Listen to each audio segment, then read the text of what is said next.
Hey, what's going on, guys, and welcome back. Today we're going to be diving yet again into Pokemon Scarlet and Violet and going over 10 tips and tricks regarding the new generation, as this is sort of the first of its kind in many aspects for the series. The game is now open world, new mechanics and features have been added, some of them have been taken away as well, and in this video we're going to be touching on some of these like we do in most cases when there's a new monster taming game that releases. Anyways, all that being said, make sure to sit back, relax, and here are 10 tips and tricks you should know for Pokemon Scarlet and Violet.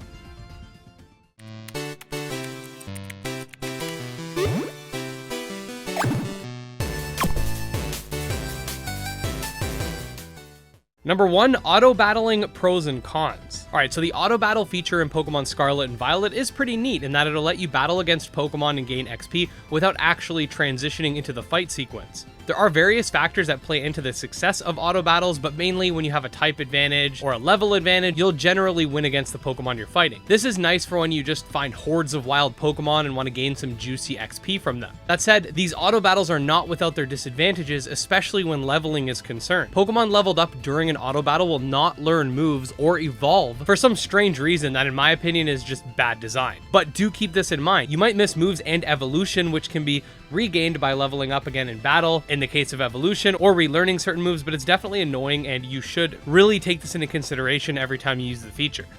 Number 2, special Terra type Pokemon. When capturing various Pokemon, you'll notice that pretty much every time said Pokemon has a Terra type that matches up with one of its actual types. The way Terra types were shown off in earlier trailers sort of made it seem like Pokemon would have different types at almost random, which we see with something like Hidden Power, but the truth is that Pokemon with Terra types that don't fit their actual typing are quite rare. You can find them by chance in the wild and they'll be sort of sparkling and must be damaged to a certain point until they can be captured, or you can participate in Terra raids, which are very abundant. So while the non-base type Terra Pokemon are rare in the wild, they can be found very commonly through this method, albeit raids seem to be kind of random in and of themselves, so you won't really know which Pokemon you're gonna run into until you actually go to the raid spot itself. Having a special Terra type can give you an edge in battle, like switching up your weakness or giving you a typed attack that normally you wouldn't have access to via the Terra Blast TM, so definitely something to keep in mind. Number 3, Pokedex Rewards. Something they've added this time around that I feel like is a bit of a missed opportunity but nevertheless exists is Pokedex Completion Rewards. There seems to be 4 tiers for different amounts of Pokemon captured, which include a Star Fragment, Friend Ball, Dawnstone, and Level Ball.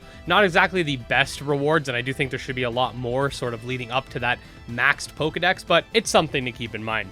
Number 4, upgrades. Okay, so quick but noteworthy one, and if you've been following the channel, you'd probably already seen my PSA regarding one of these, but your mount will not start with all of its abilities. New abilities for the mount, like climbing, flying, swimming, etc., are unlocked via defeating the various Titan bosses and are essential in reaching certain spots in the game. Being able to catch higher level Pokemon is walled behind gym progression, and unlocking more TMs for your crafting is locked behind Team Star bases, so keep all of this in mind when traversing the world.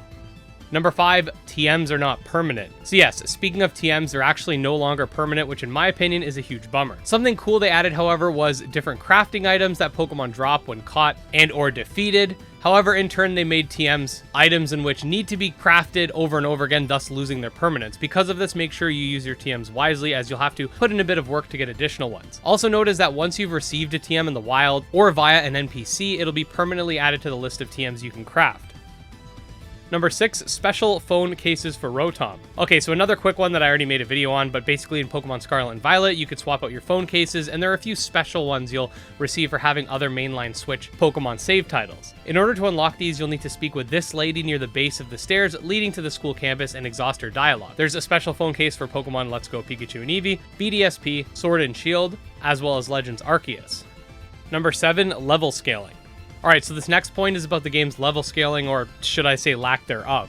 Essentially, different areas of the game will contain different level threats. Gyms don't scale, nor does really anything else. This would be fine in a more linear title. However, with the game being open world, it is something you're going to have to keep in mind because you can't just go aimlessly explore any area in any order you wish without consequence. On top of this, Pokemon will only obey you based on gym badges, like I said earlier, so it's not like you can make a clutch catch either. Something to keep in mind, I've noticed the more northern parts of the map definitely contain higher level Pokemon and enemies, so you can kind of work your way up as you go. Number 8, level curve. So while we're on the topic of the game with regards to level scaling, trainer battles are no longer forced in that sort of line of sight mechanic present in Generation 1, and has been removed for optional trainer battles between any trainer standing out in the wild. Back in the day, some of the trainers would be forced, whilst others could be avoided. So if you're the type of person that would avoid every possible trainer battle, you're going to notice that you can pretty much avoid every non-major battle in the game at this point. That said, if you rush to the next area without doing any sort of training, without battling any sort of trainers, you're going to find yourself under leveled. So my recommendation is to utilize the auto battle mechanic or just fight the trainers as you see them coming. You definitely don't need to battle every single one of them, but make sure you do, because you can also grab some rewards for defeating a certain amount per area. Number 9, better performance. Okay, so in case you didn't already know, Pokemon Scarlet and Violet have a slew of issues, especially when it comes to performance. Some of the solutions to the performance issues are honestly quite laughable when you consider that we must go to great lengths to properly run a AAA game, but nevertheless, these issues are in fact the reality, and until they've been fixed, if they're planning on fixing them, here's a couple tips that might help you. First of all, a lot of people are suggesting you either play undocked or with a TV that has a fixed resolution rate of 720p. This is so the Nintendo Switch doesn't need to scale up its resolution and can more easily get in those extra frames, which honestly, I don't know why this isn't some sort of performance mode option, but I digress.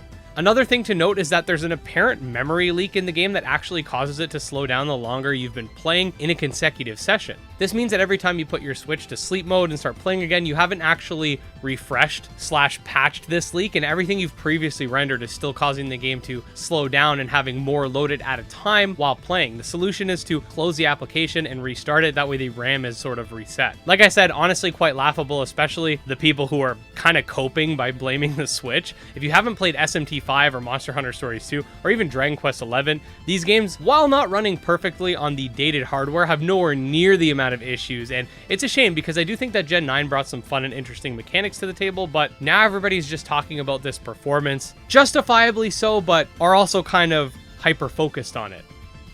Number 10, sandwiches. Now, this could be an entire video topic on itself, and as I'm putting this video together, Austin John is working on a guide for it, so if it's out by the time this video goes out, I'll just link his. But the sandwich mechanic is actually useful as it pertains to shiny hunting, because the best odds you can get for shiny hunting is from sandwiches. To make a long story short, sandwiches can be used to increase your shiny odds of certain Pokemon types. Cirque actually sent me this chart showcasing different recipes in order to make different shiny sandwiches, but do note that you're going to have to farm these resources in the late game, and they're based on Pokemon types. But yeah, guys, those were 10 tips and tricks you should know for Pokemon Scarlet and Violet. Like I've stated in this video and before, the game definitely has issues, but it's also something that I'm having fun with, so I've got mixed feelings on it so far. That said, if you do want to stay up to date on Pokemon news, monster taming news, etc., definitely subscribe to my channel because I put out new videos every single day. You can check out my Twitter, my Discord, and my Patreon linked below. Special thanks to the patrons, especially Jim Hamilton, Dro Ghost, Dark Persona, and Exodus, and we'll see you guys next time. Peace.